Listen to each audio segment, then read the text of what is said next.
Hello and welcome to the Profitable Coach podcast. I'm your host, Kimberly Rich, head coach at Transformation Academy.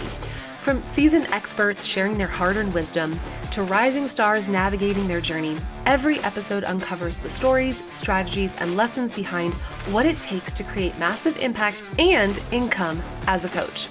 This show is brought to you by Transformation Academy and the Impact Coaching Collective. If you're ready to be inspired, take action, and build the coaching business of your dreams, well, then you are in the right place. Let's dive in. Hello, and welcome back to the Profitable Coach podcast. This is episode 78 with Bizzie Gold, an absolute powerhouse in the world of mental health and emotional innovation. Bizzie is the creator of the Break Method, which is a revolutionary, data-driven approach to emotional rewiring. It challenges everything that we thought we knew about therapy and coaching. With over a decade of research and tens of thousands of data sets under her belt, Bizzie has uncovered how predictable patterns, not self-awareness, are the true keys to breaking the cycles of self-sabotage. In this episode, you'll hear the fascinating origin story behind the Break Method, how Bizzie built a thriving business while raising a family, and why her upcoming book, Your Brain is a Filthy Liar, is about to shake up the mental health world. If you're ready to rethink emotional healing and get inspired by a truly disruptive thinker, then this episode is for you. Please welcome the one and only Bizzie Gold. Welcome back to the Profitable Coach podcast. I am so excited to have with me today Bizzie Gold. Bizzie, welcome to the show. Thank you so much for having me. Yeah, so I was really interested in today's conversation because it's kind of different than our typical coach that we bring on. You've created something that seems to sort of like redefine where you land in the industry. You call yourself, what is it, an emotional innovator? Yeah, mental health innovator, mental health disruptor, one of those two. And my inner rebel loves anything that's, innovation or disruption based. So take us back to the beginning. How did you even discover that this was something you were going to be passionate about? And then from there, I'd love to explore how did you manage to carve out this really unique and somewhat playful part of the market? Early on in my life, I started to very clearly realize that I was asking more existential questions than a typical kid my age, which I'm sure many people that have eventually found themselves in some sort of healing profession, that's typically something that we all share. I wasn't thinking about friends in school. I was thinking about what is God and why are we here and why do parents do what they do? So I started off already asking some deeper questions at very young ages. And I had a mother who didn't get diagnosed with borderline personality disorder until I was in middle school, but all the warning signs were there very early, and I knew something was wrong fairly early on. There was more of a rapid onset when my little sister was born when I was 3. So I noticed a really sharp change in her behavior within about a year of my sister being born. So early on, I was always scanning for patterns, whether that was in body language and how body language and voice tone was going to spit out a variety of outcomes that I had to be prepared for. I just essentially started to really function more like a computer who was able to scan body language and situation and determine what the most likely outcome was so that I could keep others around me safe. So I think from a very young age, that was already something that I was naturally skilled at as a trauma response to my childhood environment. And then when I was 13, I was away at boarding school, and this is in the very opening forward of my book. I was watching the movie Fight Club, and at the very end of Fight Club, when you realize that the two characters that you've been watching the entire time are actually one person, I had this radical paradigm shift where I realized that mental illness can come with such a deep level of self-deception that the person struggling may have no idea that they're struggling because they essentially craft a complete distorted perception of reality. So this actually not only shifted my paradigm about my understanding of mental health at the time, but it gave me a lot of empathy for my mom. And up to this point, I think there was a part of me that always felt like she knew she was lying, but was doing it anyways. So I always have described this as it just kind of felt like I was getting punked all the time. Because when you're experiencing gaslighting all day, every day for years, after a while, I mean, this was probably not the appropriate thing to do, but eventually I started to laugh because it felt so insane that, by the time my hormones kicked in and I was more like 11, 12, 13, instead of trying to placate her, I just, frankly started to laugh in her face because I realized the distortion was so strong that I wasn't trying to buy into it or placate her anymore. I felt more grounded in my perception of reality as I got older. So this was the first time that I actually was able to find some empathy for her. And it set me off on a mission to try to understand what is self-deception, what is the mechanism that causes it, and how do we help people learn to see through those distortions? Because ultimately, that is what ends up getting a mental illness label, is when your self-deception is so strong that you can no longer see and correct to objective reality with your peers or the people that are around you.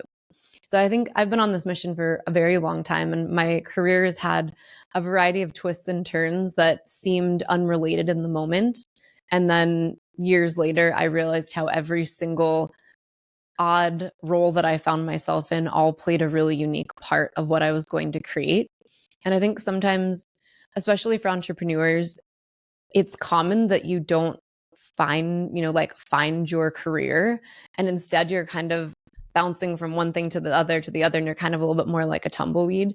And that was certainly the case for me, because in the individual moments, I knew that I was building a skill or learning a certain aspect of business, but I didn't see again that they were connected until later on. And then I realized I was really like building myself up to be an entrepreneur by having all these kind of unique separated experiences.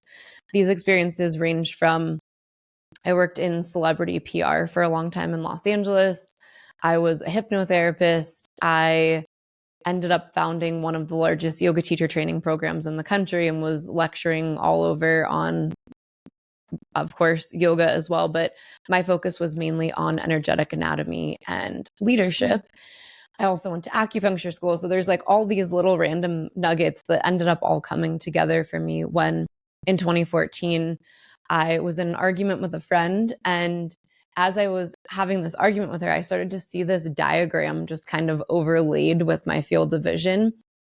And I grabbed a napkin and a pen and I started drawing this diagram to kind of further my argument. And in that moment, I realized that I had somehow grabbed information from somewhere that wasn't acquired knowledge. It wasn't something that I had learned in a book.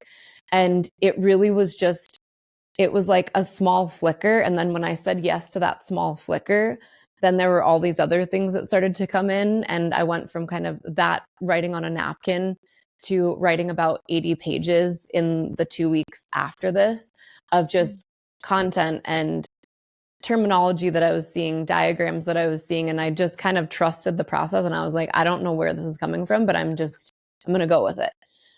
So I went with it and started to kind of piece it all together. And I think one of my reflections as I look back on the 11 years of my career so far in Break Method is, I think often inventors, they get blueprints of pieces first, right? So if you look at it like a car engine, I got like this part of the motor and then I got this part of the carburetor, and you don't really understand how they're interconnected. You just have to be obedient and willing to kind of like bring that piece of it through. So for 11 years, I was bringing through these pieces, and then maybe every once in a while I would see like, oh, okay, these 3 pieces all fit together, right? This is now kind of like the left corner of the full blueprint. Eventually in 2022, when I had already run thousands of people through it, I was giving my youngest child a bottle. He was probably 3 months old on the couch. And I remember it literally was like a flash where I actually saw for the first time how all of the pieces were interconnected. And I for the first time saw the whole blueprint of what it was that I was building. And I looked at my husband and I was like, honey, I need to go grab my computer. He took the baby. I started to grab my computer, and I actually got to see the entire system.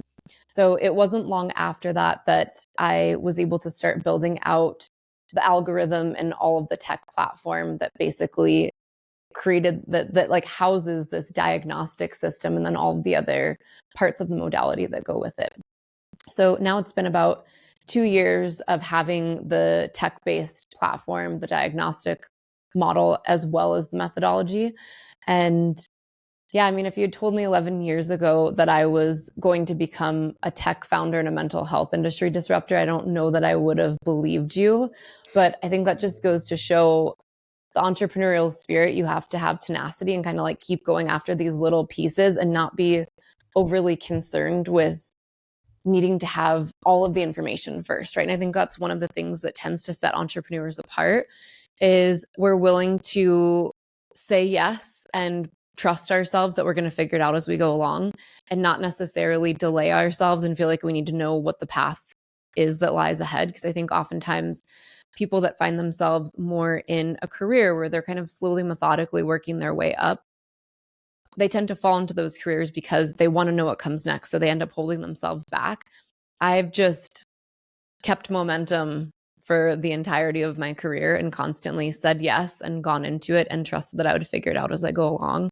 And, eventually I think when people do this, you get rewarded for it because I'm literally the first person to create this behavior prediction tool out of everyone in the world. And I'm an unlikely candidate to have done it, but it makes all the sense in the world because I just obediently followed all those little breadcrumbs along the way. Yeah. So I have so many questions to follow that. Thank you. I love giving people such a beautiful context of life happening kind of for you, even in situations when it really would be easy to tell the story it's happening to you, and it's very frustrating and hard. And being able to, connect those dots backwards and see the gift in all those moments.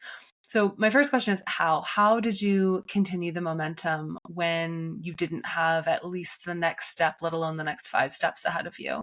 How do you maintain it? So I do think some of that is a byproduct of brain pattern, which is one of the founding principles of the work that I do, which is that out of 8 billion people in the world, my model has proven that there are only 5 brain pattern types.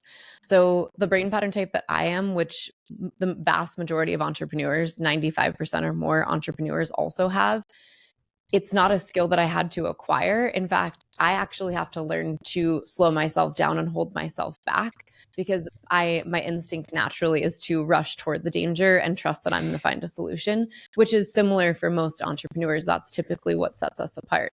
Yeah. So I don't know that I really had to acquire a skill to keep me in momentum. If anything, I'm really grateful for having 4 kids because my 4 kids have forced me to take breaks and stop.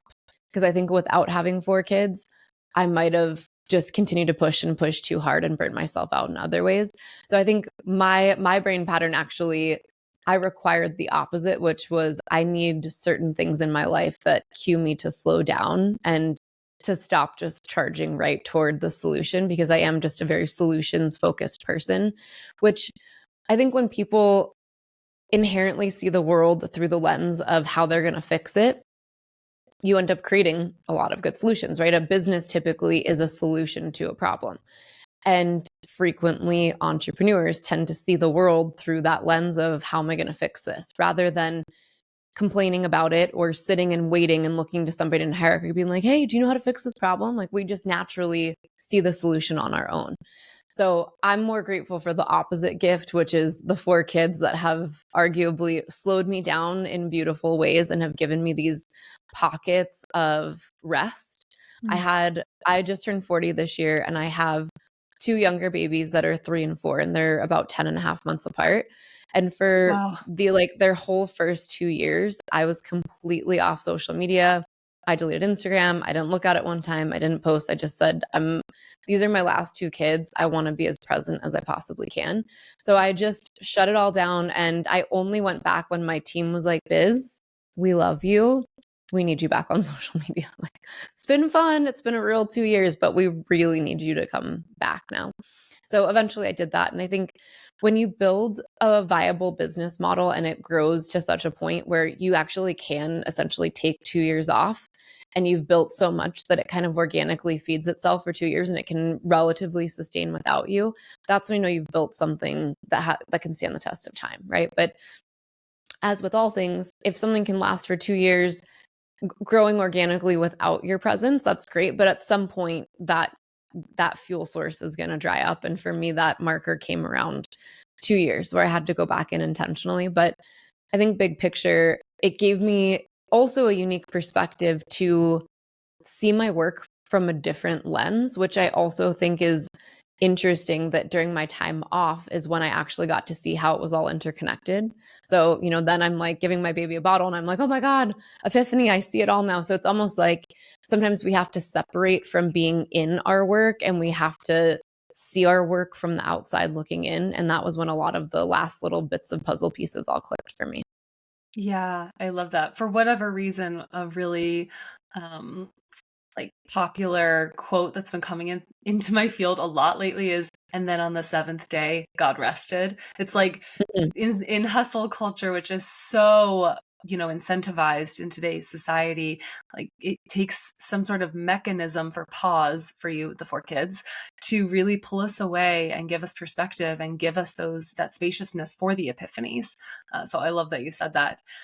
I imagine that there are people listening right now and they're like, how did you take 2 years off? What does that look like? Because they're so used to envisioning a service-based business where they're trading time for money. So give us a little bit of perspective on like, what had you built up? What was making the passive income? And then why did you come back? And what is the new offering that's kind of like exciting you these days?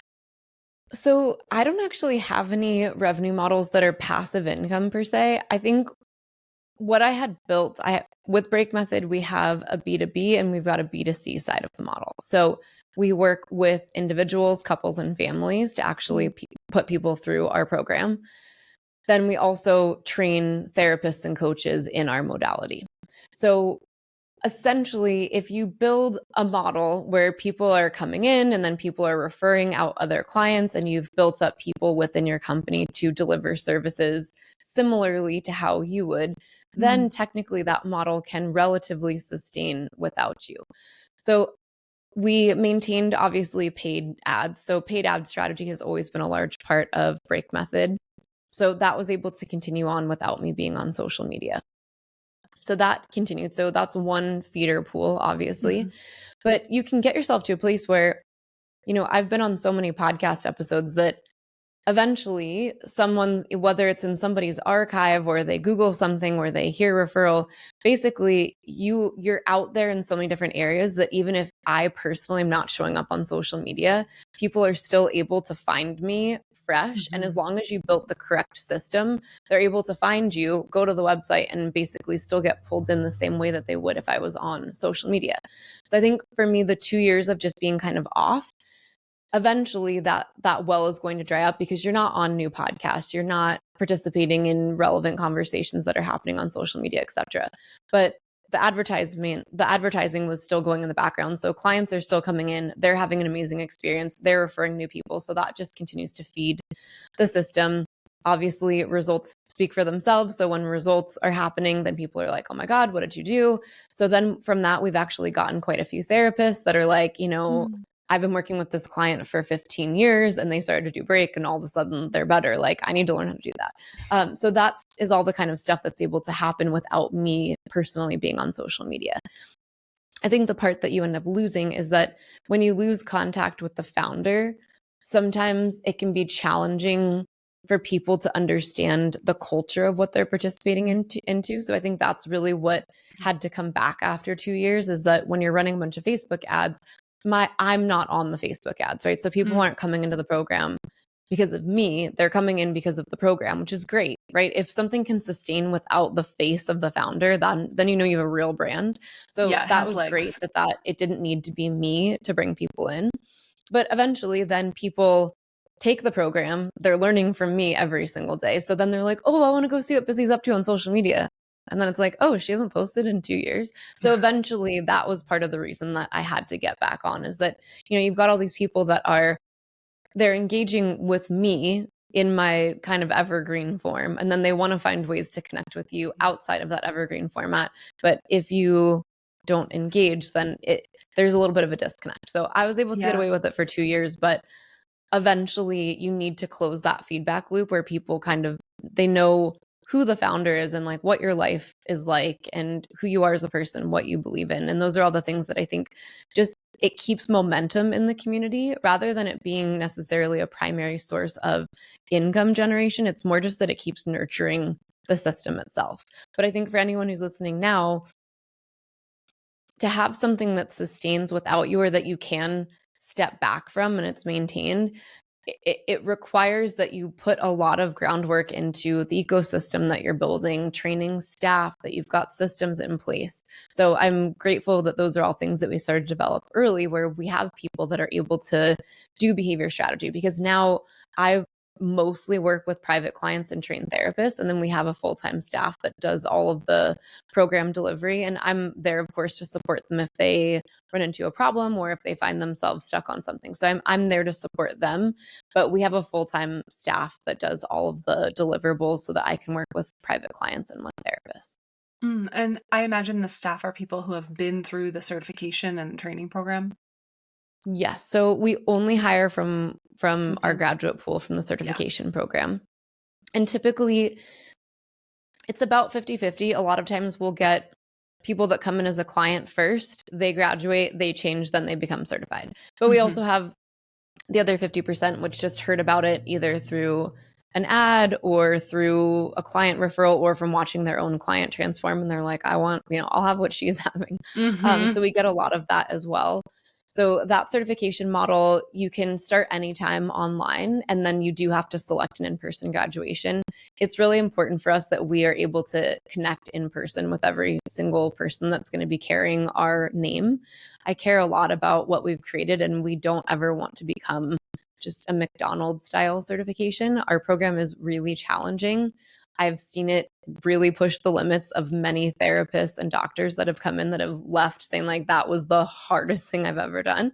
And that's coming from people who've been through med school. So it does challenge many of the paradigms that you're currently operating in. It will push you to use every single cell of intelligence that you've created over your life. And it will just challenge the way that you have been taught to work with clients. So I think a lot of the process is it's unwinding a lot of what you've been taught, in particular with therapists. There's a lot of what therapists are trained in, especially if they're more recently trained. This is not as much the case for people who were trained 10 to 20 years ago, but recent therapy training has changed a lot. And a lot of what we are teaching in Break Method is in direct opposition to the status quo of what they're being trained in. So there is a process of kind of moving through the layers and kind of unlearning, and not in a way that's like, you're wrong, get over it, but more like, okay, here's what you've been taught. Let's teach you how to think critically through this. And then now that I've challenged this thought, how do you feel about it? And is this something that you can bring into your current paradigm? So typically people, they're having their own personal paradigm shift while they're in the training. And that, of course, takes varying times for different people. And we do require that our certification, you do have to do 2 practicum clients, and we review every single session of those practicum clients. So we want to make sure that at the end, if you're graduating there, we can ensure that there is quality and accuracy there. So for that reason, not everybody graduates either. Like I've seen people attempt multiple times where you will not carry the certification forward if you are not fit to do so. And it's not because we're trying to be elitist, but I always tell people, when you're doing this kind of work, it would be like being a pilot taking off in a plane. You can't get up in the air and be like, no, this isn't for me, or panic and not know what to do and just parachute out of the plane and let your client, try and land it in the plane. Right. So we need to make sure that if you're going to take off in that plane, that you are going to land that plane, and that you're going to land that plane ethically, accurately, and that you're going to support your client through that process in a way that is empowering, has the right balance of tough love and nurturing, and that you're more focused on their results than placating your client along the way. Because I truly believe that you cannot do both. If you want to get your client results, you can't be their friend, and you can't placate them the entire time. So that takes time to nurture in people. Also, with Break Method, it literally is like learning an entirely new language, because we have an entirely new lexicon of terminology, diagnostic markers. So you literally have to kind of start from ground zero and understand the entire system. But once you understand it, it really is, and I've heard this multiple times from therapists, it is like a cheat sheet to understand somebody as quickly as you could ever understand them. And if you are previously trained in other modalities, or you've gone to get master's level or higher education, I've heard it described by other therapists as an algorithm that actually synchronizes everything that you've learned, but it also helps shed light on all of the errors or blind spots in theories that you've been taught. So it basically makes everything that you've ever been taught make sense faster and be applied in a more accurate and effective way. Wow. No big deal. No big deal at all. No big deal. But it is hard. I'm not going to lie to you. It's really, it's so hard. Well, there's a couple things that I love about how you just framed that. One, you're filtering out people who are like, I don't want it to be hard. And you're inviting in those who are like, no, I'm willing to do the work, and I'm willing to be like the 1% of people that actually make transformation stick and last, above and beyond the thousands of other coaches that are like, I want to coach and I want to change lives, And I think that, well, I mean, as someone who's been in the coaching industry for a long time, there is a lot of value in something that not everyone can do and not everyone's committed to completing. And so I think that, I don't know, I think it really sets you guys apart in what you're offering. So with that, I want to get into the actual break method a little bit more. I feel like I would love, as on a personal note, to understand it deeper. And anyone who's listening to this and is like, wait, that sounds really interesting to me. Walk us through, like, what is the diagnostics? What is the actual process as someone who comes to experience the break method for themselves? So the first step is always going to be brain pattern mapping. Brain pattern mapping is the diagnostic process that we've been referring to a few different times in the podcast so far. It takes about 20 minutes for the client to complete online. And at that point, the algorithm will actually scan the answer pattern, and it will predict 9 distinct markers that show us how they see the world, how they're likely to behave in early, transitional, and late stages, what their emotional addiction cycle is. And once we understand this information, we can accurately predict patterns of thought, behavior, and decision making with 98.3% accuracy. So in 20 minutes, we can essentially cut through many years of therapy and get right to the root of the problem and know exactly what the client will be able to handle and at what times we need to be able to be prepared with strategy to get around a roadblock or an area where we're likely to experience resistance, so that we can properly time the interventions to make sure that we're successful. From that point, we would consider that the brain pattern hypothesis. And I think this is very important. In many therapy containers, once a therapist thinks that they see something through their own observation, through confirmation bias, they often end up just reconfirming it at every step of the way, not taking into consideration some of their own self-deceptive tendencies that they might not yet have the skills to see through. Because we're taking the level of human observation out of it and we're literally scanning the data, we're ensuring that whoever the practitioner is not able to influence the trajectory of the client's results with their own personal self-deception. Because often, and I've seen this, a practitioner will be kind of like going through it in their head and they think it's going to be one way, and then the model predicts something else. And then I teach them, obviously, how to go through it again. If they see what the model predicted and why it's predicting it this way, they have a chance to basically go through and they can suggest changes to the model, or they end up seeing where they were in error, but the model was correct. So we have kind of this check and balance to make sure that we personally are not letting our own lens influence how we're seeing the client. So that's kind of step one, is we're getting rid of this bias and we're making sure that we're using data to help us understand what's going on rather than get sucked into their story or their personality. This can happen very easily if we don't understand where we kind of uniquely have self-deception. We can get distracted by someone's personality and not see what's really right in front of us. So this first data stop helps us ensure that we don't miss some of those things because we're distracted by personality. Once we have that hypothesis, then we put this person into the program, which has 3 modules where you're actually in the program. And then the 4th module is something that you're doing on your own after you've graduated. So we've got kind of 3 modules where you're very intensely focused on the program work, which is always going to be a series of videos, workbook exercises, and then either one-on-one appointments or we have a more cost-effective option for people who want to just do it in groups. We do realize that there are people that have limited finances, so we wanted to create an option where people can still participate and get the core messaging of the program and have group support that's a little bit more affordable instead of one-on-one. So we've got both options. Either way, you'd be processing the same sort of diagnostic materials as your peers who might be doing it with one-on-one appointments. You would just be, doing it in a slightly different format.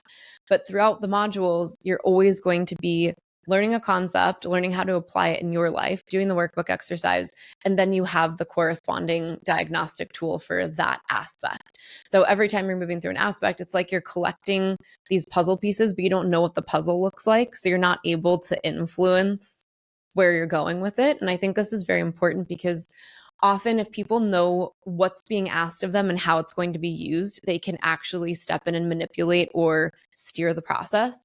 That is completely removed from break method. You're incapable of doing that because you're always distracted and you never know what something is being used for. And for this reason, we're often able to get to the truth faster. And I've even seen this with therapists where when we get to this, therapists usually, when I have my first session with them, they're like, I just want to say, I've been in therapy for, X amount of years. This is brilliant. Like I even saw myself lying because I was able to get to the next exercise and be like, oh my God, that's crazy. Because if I had known that's where we were going with it, I can see all the ways where I would have tried to excuse or justify and not actually let that come out. But now that I'm on the other side of it, seeing how we're using it, that is mind blowing. So that's happening throughout the entire process. So there's always this compartmentalization and distraction that's happening so that you can't manipulate the process, which I think that is carried out throughout break, but it's especially so in the early stages in module one, where we're really extracting data rather than piecing it all together. So in module one, you're going to have either 2 one-on-one sessions or 2 group sessions where you're processing a very specific sequence of information. Then we move into module 2. At this point, we are conclusive in your brain pattern. So module 1's all about moving from hypothesis stage to conclusive phase, where we've gone through all of the different checks and balances to make sure, does this hold when under pressure? So then in module 2, we start to focus more on relationships, communication, personality, helping people unwind, I think, a lot of how people are socially programmed to understand ego. I have a very different, unique understanding of it that we talk about in a lecture called The Misconception of Ego, which helps people break down the role brain pattern plays in how society describes ego or psychology describes ego. So at this point, they're starting to observe this self-deceptive tendency in a way that we say causes reality vertigo. So once you start to be able to separate yourself from the self-deception, you start to notice all of these things that would have gone completely undetected before. And obviously that can be really jarring. That's why we call it reality vertigo. Yeah. Once this fracture happens, if you allow the fracture to take root, then you have to retroactively question so many parts of your past that it can obviously be a little disorienting. We support our clients through that process. They know when it's going to happen, so it doesn't feel overwhelming. In many ways for people, it feels like kind of that first taste of breakthrough where like, yes, I'm not losing my mind. And also I can see all the ways that I've been in self-deception all these years. So then when we're in module 2, now that we've kind of cracked open this perspective and people are actually starting to be able to separate self-deception from kind of my more objective perception of reality, now we're starting to see, again, in these aspects of personality, communication, relationships, where these self-deceptive tendencies have now generated triggers and responses that need to be rewired. We also, at this point, are learning how to start that process that we call Eli in break method, which is how we are interrupting our emotional responses with a very specific set of logical questions that help show our brain the error rather than tell us, don't do this instead, because that is going to force us to use willpower, which I don't think is available to most people. There are only 2 brain pattern types that truly are able to utilize willpower effectively. Everyone else, the idea of willpower is there, but they can't actually execute on it. And then it typically will lead to even more self-sabotage. So we try to stay away from leaning on willpower. Ideally, throughout this process where we're learning how to use Eli effectively, we're showing the brain very strategically where the error is in its current framework of thinking so that it's able to kind of click that light bulb off and be like, oh my God, this instead of this. So then the choice becomes automatic rather than trying to tell the client what to do or not to do. If the brain can actually see the error, it's much more likely to choose the new thing, because prior to seeing the error, most people, they don't even know that's a choice. It's not available to them in that moment. It literally is like they have blinders on. So that's really the entirety of module 2. Module 2, you're also, again, your one-on-one appointments or your group sessions are shifting more toward relationship dynamics and communication. So you're kind of making those rewiring corrections there. Then when you move on to module 3, now comes all of the stones that I think a lot of other modalities don't flip over in pursuit of making sure that the rewiring experience is complete. So we look into every single area from spirituality to sexuality and the type of content that you're drawn to look at. We also have a lot of that module is dedicated toward parenting, which even if you don't have children is very important, because it actually helps you really understand how the way you were parented is influencing how your brain pattern is currently perceiving reality and where a lot of your blind spots are. So we flip all these other stones where if we were to just kind of leave those alone and be like, these topics are taboo, we don't want to talk about these things, it's highly likely that we would essentially uproot this pattern in all of the areas that we did look at and leave these essentially ignored. And they're likely to essentially prohibit the person from having a really clean reset at the end, because they're going to sneak attack them in other ways. So we also address things like emotional eating and food habits. So we really make sure that we grab every single area of your life that could possibly sneak attack you, complete that rewiring process there. And then toward the end, we're shifting toward how we're going to take incremental steps to oppose our patterns. And this is very strategic. So instead of it being like, oh, well, you do this, do the opposite. There's a very specific opposite that we have to do, but we also have to address the language that our brain is generating to get us there. So we're able to kind of strategically expose these errors in our construct of thinking as we're doing these new things. And that's typically what gets somebody to rewire in a way that feels so natural that typically by the end, when they're getting ready for graduation, they're like, wait, I don't even know how much more I could change at this point, where they're like laughing about it. Things that when they first got there felt like the most chaotic moments that they could never recover from, or that they had tried every other modality or been in therapy for 20 years. It's like now they're sitting there looking across from me or another behavior strategist, like giggling. Like, I can't believe it was that easy. Where it's not something that you have to strive for. It literally is something that happens layer by layer, and then you just find yourself changed.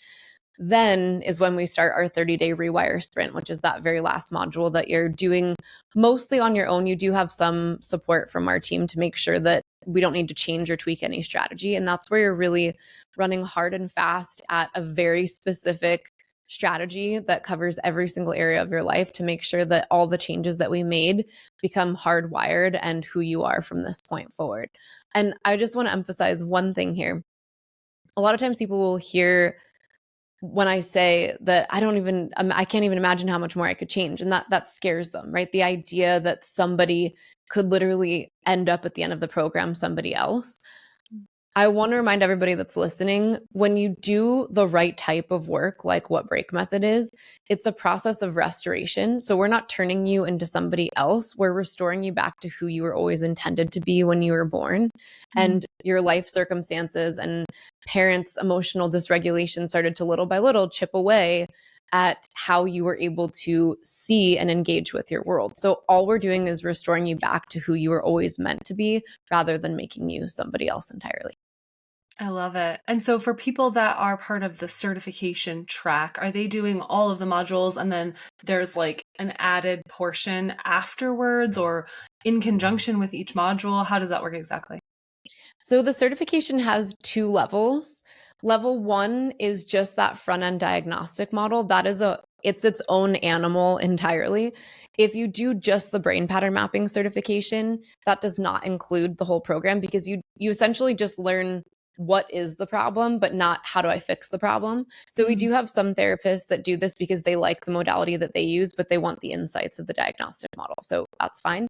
I will say most therapists that think that when they come in eventually continue on, because they realize that Break Method is actually a very powerful therapeutic modality as well. So there is that front end part that doesn't include the whole program. if you do the break method practitioner certification, which is the only way to get the diagnostic model and actually the therapeutic modality as well, then that includes access to break. So typically when we have a practitioner start off, you start off concurrently doing your client facing experience. So you're going to go through break, and you're going to go through break with me personally. So I lead every single person that's in the certification program through break. So I'll do all of your one-on-one sessions myself. And as you're going through that, you start your brain pattern mapping certification online. When you complete that first part of the brain pattern mapping certification, then all of your practitioner modules unlock, and you have approximately 3 to 4 months worth of learning that you do online before you're ready for in-person graduation.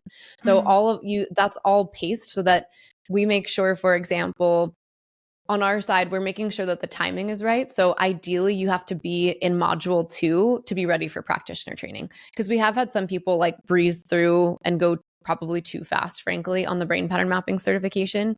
And then they're trying to get in the practitioner model when they're not yet in module 2 on their personal work.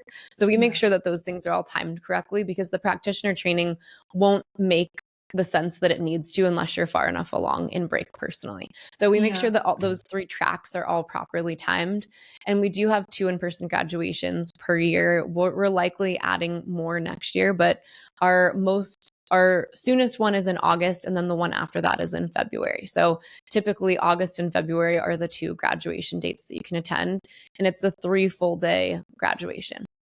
Wow. And how long did it take you to build up to what you're currently working with now? Like, I know you were doing break method for a while before that like last piece clicked. So what was the previous version as compared to now? So from 2014 to 2017, it was all seminar based. So I would travel and do like 2 to 3 day seminars, and that would be that. In January of 2017, we launched the first online version of it, and it ran much like a college course would, where we ran it in semesters.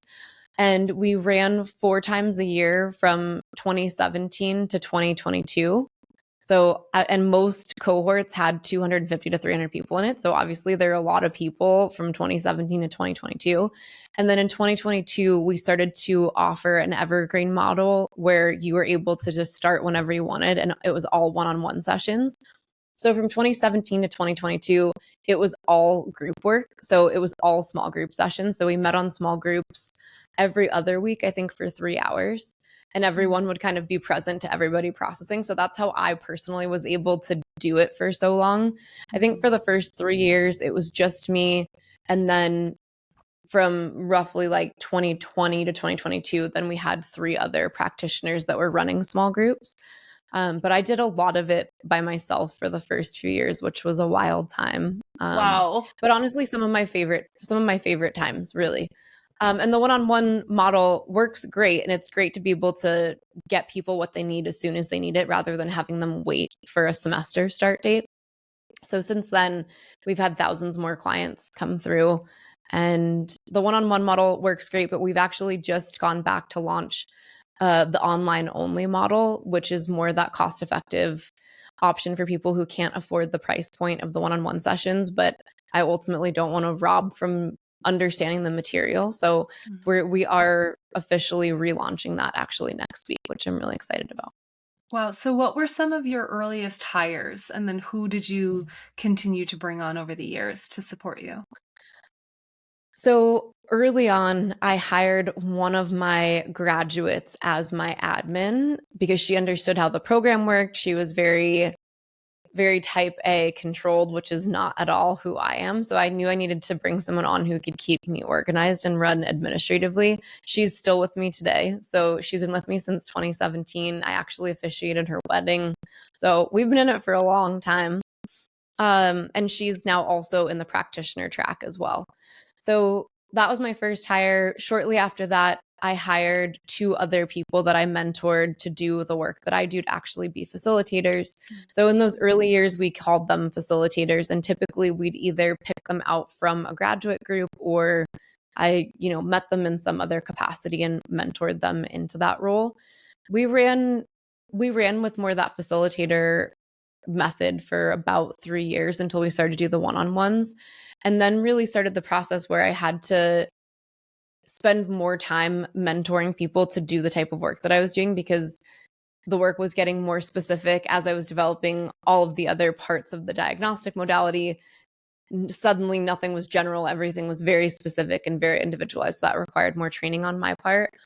And I think at that point, at our max, we probably, like right now, we have probably 6 behavior strategists, which are the people that are actually facilitating the sessions. We have 9 client support specialists. So these are the ones that actually are available for questions on homework or just kind of nurturing people through the process if they get stuck. We have, I think, 3 onboarding specialists. We have our admin. We have a 12-person tech team that spans from India to El Segundo. And then we have probably 3 executive level people. So now we're probably upwards of like 25 employees. Wow. And would you say they're full-time? Yeah, full-time. Wow. Yeah. So when did the book come into the picture and the podcast? So the book actually just came out at the beginning of June. It's kind of right up there over my shoulder. It reached #1 in cognitive neuropsychology and mental emotional healing, which is really exciting. It's still up there in the charts, which is awesome. The book is called Your Brain is a Filthy Liar. It's a book that I knew I was going to write for many years. And I even started writing it before I had my last 2 babies and I had a book deal. And then when I just kind of put everything on hiatus to be present with my kids, I put the book on hiatus as well. And I just went back to writing it last year when I had another offer to publish the book.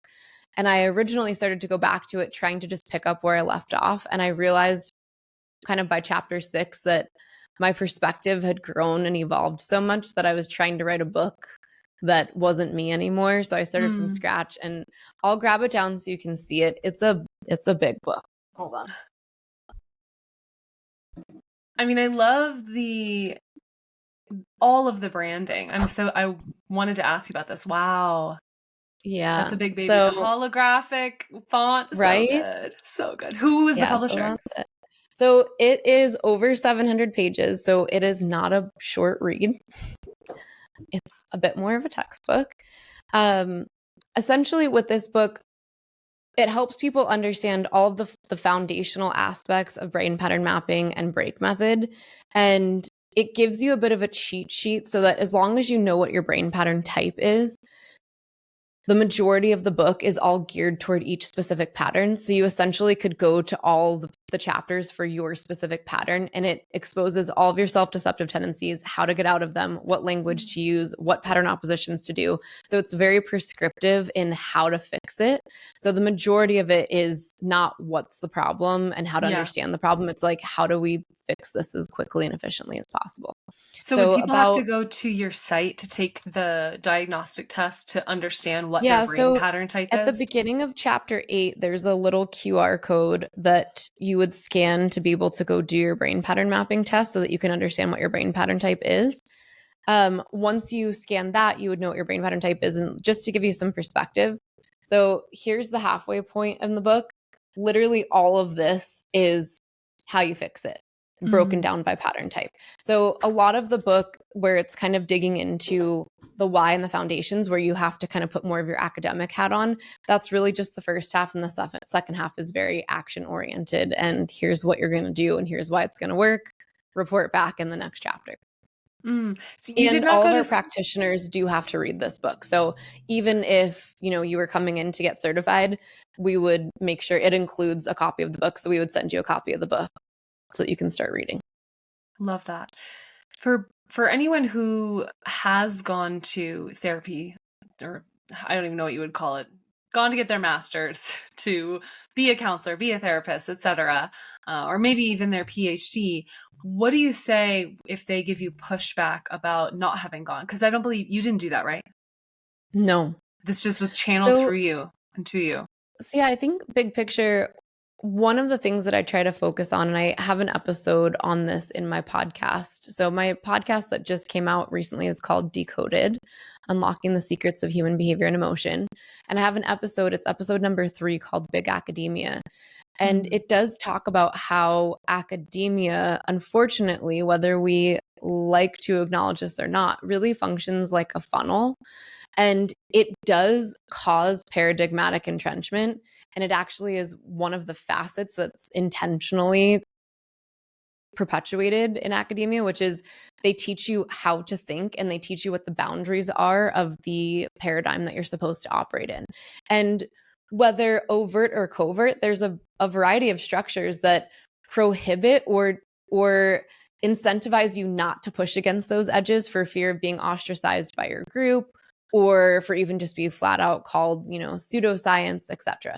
So I do think academia in general is antagonistic to innovation. And I explore this hypothesis in the podcast. So if what I'm saying is pissing you off, good, go listen to the podcast. I think I more than proved my point in the podcast itself.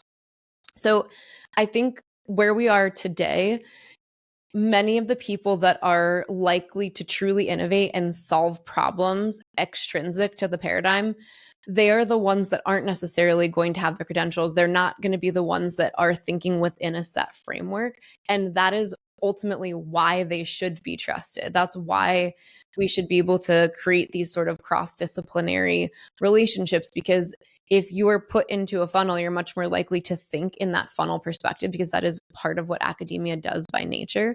So instead of thinking of people that didn't come through the funnel as the enemy, see them as somebody who has other puzzle pieces that ultimately heal our collective. Like we all have our pieces that are supposed to go together. And part of what makes my program viable and novel and actually solve problems that have not been currently solved within the current mental health paradigm are that I didn't come through the paradigm. Yeah. So that is, I think it's an asset, not a deficit. And I think it's sad that we've gotten ourselves to a place where to be considered an expert, you have to have certain credentials behind your name, because the reality is that there are so many experts and people who have disrupted industries and literally changed the way humanity functions that never came through an academic funnel. I reference this in my podcast, but Elon Musk only made it 2 days into his PhD program before he was like, what? No, I'm not going to, this is ridiculous. Yeah. When you're an out of the box thinker and you are seeing the world more like a matrix problem and you're seeing the cracks in systems and how to solve those cracks, you're not going to be drawn to an academic container. So I think it's a benefit, not a deficit. Yeah, I love this answer. I was listening to a recent episode of the Joe Rogan podcast where he had Chris Williamson on. I guess not that recent, a couple months ago. And they were talking about a study that was done on academics, professors, et cetera. And they were surveyed and asked, would you be more likely to share what your truth is or what you think would make the classroom comfortable? And the latter was the answer by of course, light years. Yeah. And it makes me think of, have you seen the movie The Glass Onion? Yes, I love that a couple of years ago. Hilarious. Mm-hmm. Yeah, such a good movie. So funny. I was actually just watching that with my daughter the other day. Well, hopefully you'll be able to see it through this lens now that I say it. But that whole movie, they're really positioning the disruptors as people who are dangerous. And once I saw that the person who, was being the disruptor, who was calling everyone to his house, who was putting everyone at risk, they're really feeding this narrative of you're an idiot if you're a disruptor. If you don't follow suit, if you don't believe what the paradigm is telling you, the common narrative, then you're dangerous to society. I was like, wow, totally agree. This is what we're feeding the masses. And most people are never going to notice that. So yeah, loved your answer. This might be something that your listeners appreciate.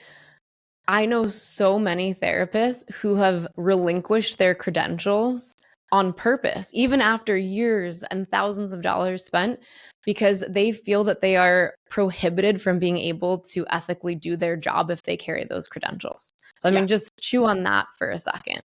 Yeah. I think one of my biggest quips with mental health in general right now is I don't believe being raised through that system, you believe that healing is possible. I think everything is about adapting and coping and giving strategy to accept your label. And if we don't fundamentally believe that our client can reach a healed state, I don't think that we should be allowed to do the work that we do. I think it should be illegal. Well, it's kind of like giving them a prescription versus asking the deeper questions to understand, well, why are they having the symptoms they're having in the first place? Can we eliminate the symptoms without just putting a Band-Aid over it? Writing a script? Yeah, Yep. so good. Busy, I love this conversation. I feel like I could ask you a million more questions about the type of work that you do, but tell people, where can they go find more? Where can they get the book? Where can they listen to the podcast, etc.? So you can find the book on any major retailer. You can go on Amazon and type in "Your Brain is a Filthy Liar." If you would do me a favor and leave a rating or a review just based on what we've talked about on this podcast, it only helps the algorithm. So I'd really appreciate it.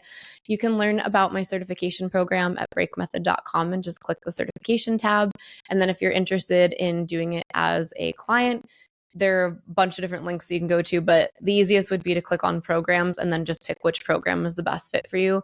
You also can jump in and do brain pattern mapping for yourself and kind of have the brain pattern demystified for you in a quick session so that you can understand what to do with it from that point. Also, I do answer all of my DMs on my Instagram. So if you have questions and want to reach out to me, you can always reach out to me on Instagram at Bizzie Gold. I love it. So before we wrap, I meant to ask this earlier. What are the different brain pattern types? So there's 5, and they all use language that wouldn't make any sense to the people that are listening. But one of the fundamental teachings that we have is that these 5 brain pattern types are split on a spectrum. So the spectrum is divided in left and right halves. And there are 2 primary pattern types on the left, and then there's 3 primary pattern types on the right. And there's certain qualities that if you move from the center out to the left, they all increase. So there's 5 different qualities that increase as you go to the left. And then on the right side, there are 5 qualities that actually decrease as you go to the right. So it is this very organized, measured spectrum. And when we understand what your unique brain pattern type is, it actually plots you in a very specific location. So while on the left side, there are 2 general patterns, there are very specific presentations within those 2. And like I said, we do track 9 different distinct markers. So the left side would be 2 out of 9. So the 2 are going to plot you in a specific location, and then all the other 9 markers are going to make it even more specific. So one of the analogies that I use to describe this is that often in a traditional therapy container, you might be getting a label like ADHD or bipolar. That would be the equivalent of telling you what country you're in, but not telling you like precisely where you are in that country. So an example would be, let's say that getting the label of bipolar is like telling somebody you're in the country of Russia. Russia is a massive country. You don't know where you are in Russia. They're just like, you're in Russia. And if they don't believe that healing is possible, they can't tell you the location, right? The longitude and latitude of healing. They're just like, you're in Russia and we don't know if healing is possible. So good luck, take these meds. When you do brain pattern mapping, we are able to tell you your precise longitude and latitude, and we know exactly what it takes to get you back to the center of the spectrum. So we know precisely what healed looks like for you and exactly what is required to get you there. So it would be the equivalent of having a map that is topographical, and you know precisely where you are and precisely where you're trying to go. And these tools can be applied to anyone, whether you could be identified as bipolar or ADHD or anything, any other label. It's just self-deception comes in a spectrum of flavors. And give me one more quick example before we wrap of like, what is something that someone might be struggling with that at the end of the break method, they're no longer struggling with? Like a really common. I mean, I can rattle off a list of all things that I have seen over the years. So I've seen people who are proudly divorced recover their marriage by the end of the program because they realized that while their therapist had them convinced that they were divorcing a toxic narcissist, they realized that they themselves actually were the covert narcissist and were able to save their marriage and family. So that's something that happens frequently. I've seen people who are agoraphobic and can't leave their house, struggling with OCD and anxiety attacks, by the end of the program be out at a party, living their life, having a regular job. I've seen clients who were previously in psychiatric institutions or prison for many years come out on the other side to regain custody of their children and actually lead normal, typical lives. So I've seen all of those profound things, like people recovering from suicidal ideation, OCD, intrusive thoughts. We have a lot of clients that come to us with trichotillomania, where you're picking your skin or pulling your hair out as part of a compulsive behavior. And then I also have the people that come to me that are high-level executives that are like, I'm in an existential crisis because I have spent 40 years building this career and I don't like it anymore. What am I going to do? So I've seen those people. You know, it's break works for everybody, regardless of how serious you perceive your issue to be or unserious you perceive your issue to be. It it corrects all of the areas that are broken wherever that may be. And I have never seen somebody get to the end of break without being a radically different person. I've never seen it. Wow. If that's not a testimony, I don't know what is. Oh, beautiful. Well, Bizzie, I would love for you to just leave any words of wisdom that are coming to your mind for these new coaches that are feeling inspired, that maybe even have a story that they're not capable of creating something as profound as Break Method, but they still want to make a difference. What would you say to them? I think I have kind of a unique perspective on this because I've worked with so many people who eventually come to me because of that very issue.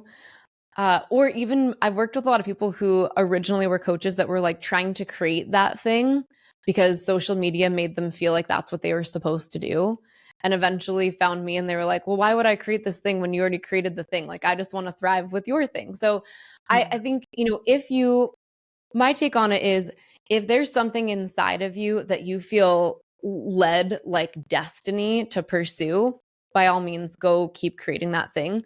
But don't be tricked into thinking that you have to create some system because some social media coach told you have to. There's nothing wrong with being a part of something that is created that has proven measured success and results, that you can step in and bring your unique gifts. You can bring your drive, your desire to heal people. There's nothing wrong with stepping into somebody else's thing and like stepping fully into your leadership.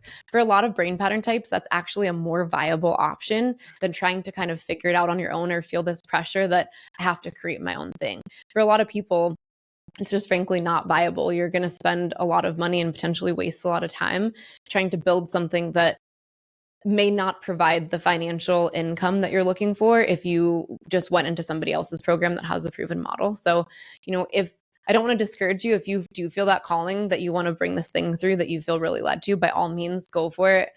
I'm 11 years down the road. It's a rough go. And there are plenty of times that people told me to quit. So you have to be really strong and not let it go prematurely. But for those of you that you have that desire, but you don't know what or how to carry that through, there are programs like mine, and I'm sure there are others where you have a proven model for success. And if you step in and you apply yourself and you have a little bit of grit to get through the challenge, you can become an exceptional practitioner that can change thousands of lives. And you don't have to create your own thing to do it. Yeah, I love that permission slip. Beautiful. Well, for those of you listening, please go check out Bizzie's podcast, Decoded. Go get her book, Your Brain is a Filthy Liar. We will have links to all of that in the show notes. And Bizzie, thank you so much for your time. I'm excited to see that you're, stepping back out into the world with this renewed sense of vision and purpose. And the book, I'm so grateful to hear that it's doing well. It sounds like it's going to change a lot of lives. Thank you so much. I really appreciate it.